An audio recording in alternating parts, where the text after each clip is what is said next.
Greetings everyone and welcome to this channel. In today's video, we are diving deep into the decision-making process in the Sneakers Incorporated simulation. Today, we are putting ourselves in the shoes of a company's board of directors, and as key decision makers, we'll explore crucial choices across various departments. So let's get down to business. Before we proceed, kindly like this video and subscribe to this channel so that you can help us grow, and also you can continue getting insights concerning the Sneakers Incorporated simulation. The first step is the management.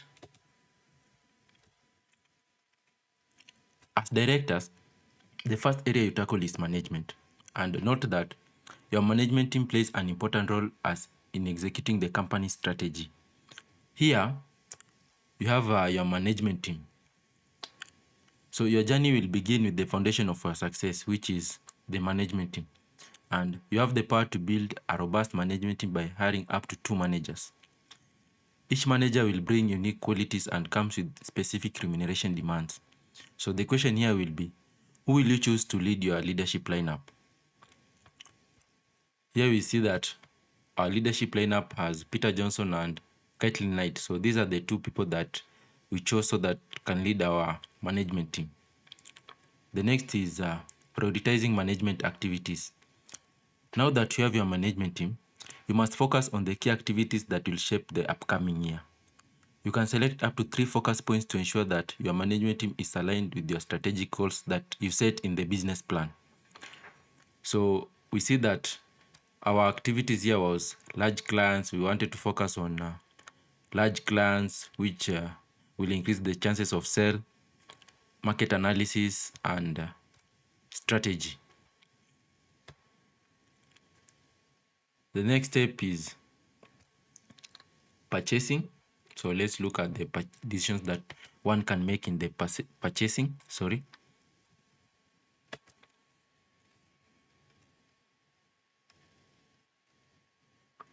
Here, we decide whether to increase your warehouse size, choose a logistics service provider, you set order limits, and determine the order months.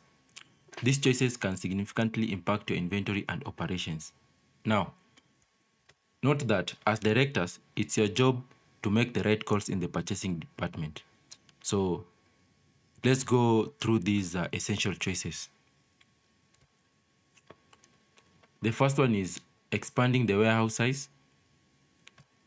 Your journey begins with the heart of your operation, which is the warehouse.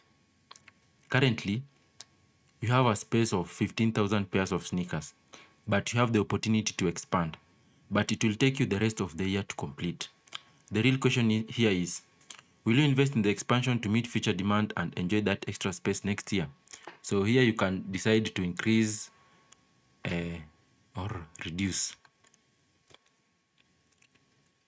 The next one is choosing the supplier, which we can say the distributor.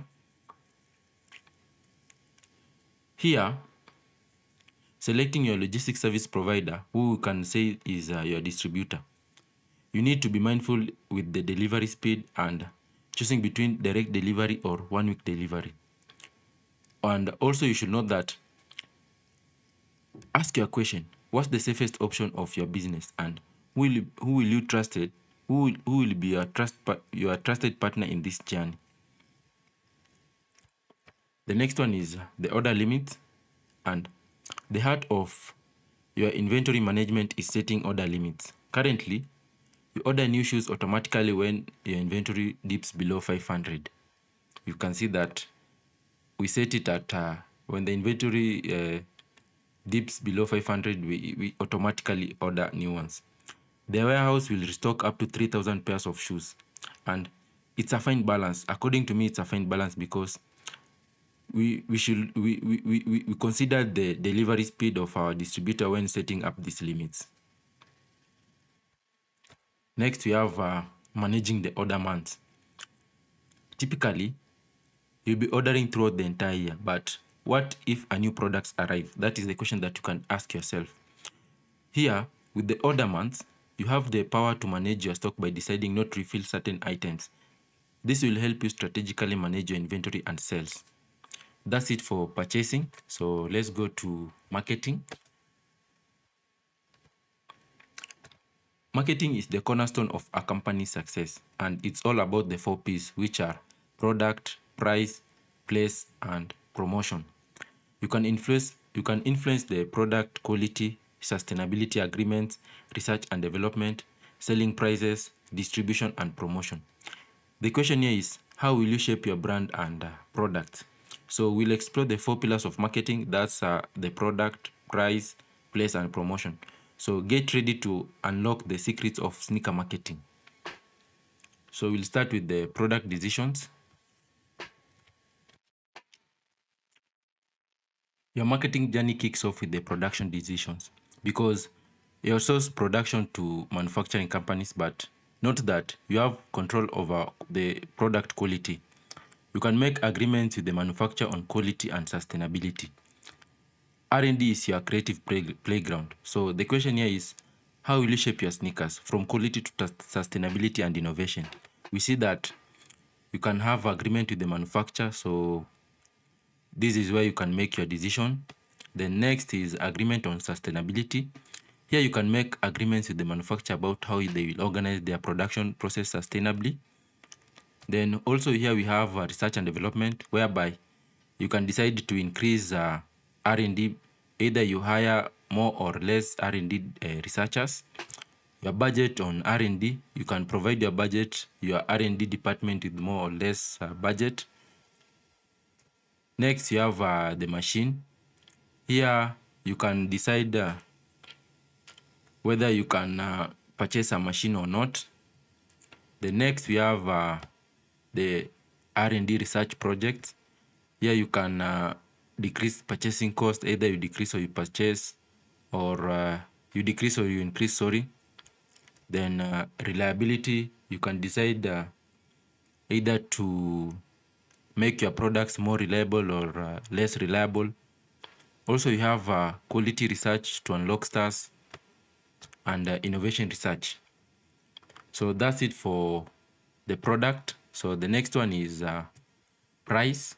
So let's go to price.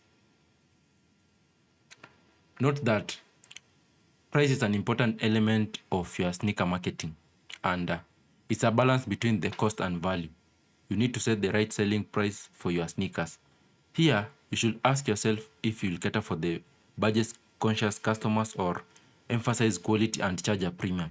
You can also determine the selling prices that connect with your target audience. We see that here you can set the selling price of our sneakers. For these men, we set it at 75. For women, you set it at 80, and for kids, you set it at 50. Next, we have place. And here you can also say that now that you are done with the product and price, the next step is place or the distribution. And ensuring our sneakers are in the right place at the right time is crucial. We can discuss agreements, risks, and costs related to our warehouse, supplier, and delivery times. Also, we should understand how we will sync our distribution to meet customers' demand efficiently. Here we see that you can have either you want intensive distribution, selective distribution, exclusive distribution, and there are just two, either exclusive, selective, and intensive. Next, we have promotion. Under promotion, because in this digital era, being visible online is non-negotiable, because you have you have the power to choose in this simulation. You have the power to choose 4 offline promotion activities. But what's your online and offline promotion strategy? Because they have to create a buzz around your sneakers. Here we see that you can have online marketing. Either you use a website, you can advertise on SEOs, search engine results. Either you budget on the price per click that you want. You can set your monthly budget. Then we have newspapers. Here we see that with the journal, they can tell you the target group, and here we see that the target group for people who go through the journals are everyone older than 18. Then the effect is light. Their reach is 10%, and this is the cost. Same with these, the financial daily, the target group, and what have you, because we had made the decisions already. So that's why you can see it not this clearly, because they have been closed in this round. Then the daily current, then the metronome. Next we have radio. You have radio business news, radio classics, and radio popular. Note that the only difference in these types of promotion is the target group, the effect, the reach, and the cost.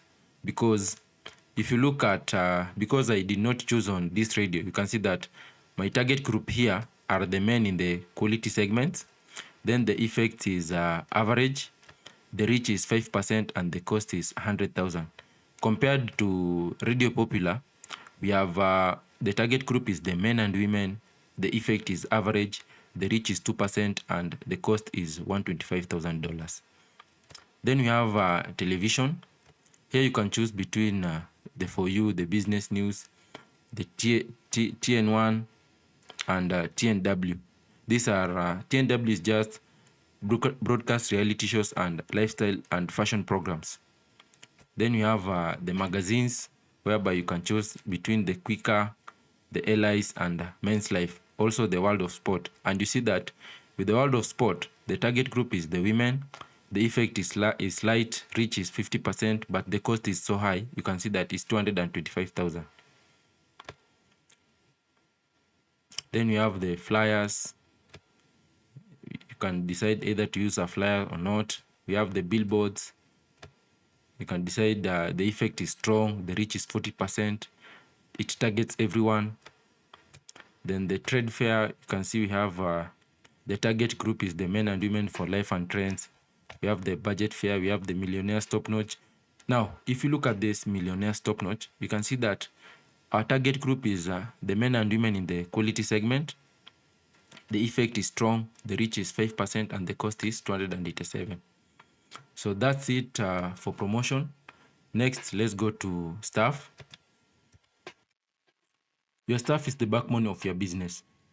Their motivation and productivity is important. You must challenge, motivate, and educate them to succeed. In business, your staff is also your backbone, because you should understand the importance of having friendly, professional, and motivated employees. So the first thing is you can look at the importance of a great team, because here, like you can have your recruitment program, you make decisions on your recruitment program, your onboarding, your current workforce, like the maximum workload for each employee. Then you have the current amount of full-time employees, purchasing, human capital management, also reward, because you have to remunerate them, the bonuses, the profit sharing. Also you have the education, which level of education, what's your education budget, time for employee allocated for training purposes, and coaching and mentors program. Are you sponsoring the coaching and the mentors program in your company? Now we have this mandatory internal courses also. You should note that educating your staff, education is key to employee growth. The question here should be, how will you ensure that your staff is equipped with the knowledge and skills they need to excel in their roles? And with motivating the employees, you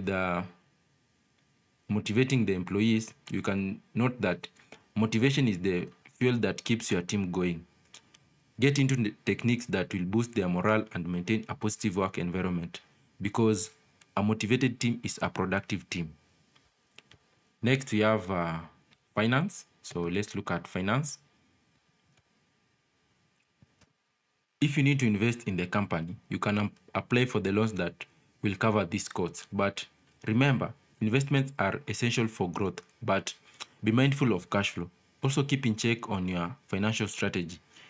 Talking about the crucial role of loans in making your business dreams a reality, let's look at the financial decisions, because First of all, you have to have the need for investments, because your journey will begin with the very essence of business investment, because you have to make profits and you often need to invest. But what if you are short of cash for these investments? That's where loans come into play, and in this video, in this juncture, we'll explore the fundamental concepts of using loans to fuel your business growth. The next thing is you should understand on the cash flow, because cash flow is the lifeblood of any business. Now, note that you should note on how can cash flow cover your investments, and also you should understand the dynamics of cash flow and how it relates in your need of loans is crucial. Then next we have applying loan. Now, this is you should note on when, why, and how you should seek your loans for your business, because loans can be very powerful tool for expansion, but they can also come with responsibilities. In this simulation, we have 3 types of loans. We have the traditional loan, we have the crowdfunding loan, and we have the teachers bank loan. The teachers bank loan is just a personal bank where you can take out loans, and if you reach an agreement, the exact conditions will differ constantly. That's it for today's, guys, and that will conclude our journey through the Sneakers Incorporated decision-making process. And remember, every choice you make has a ripple effect on your company's performance. If you find this exploration of business decisions enlightening, don't forget to hit that like button and subscribe for more business insights. Thanks for joining us, and until next time, stay safe.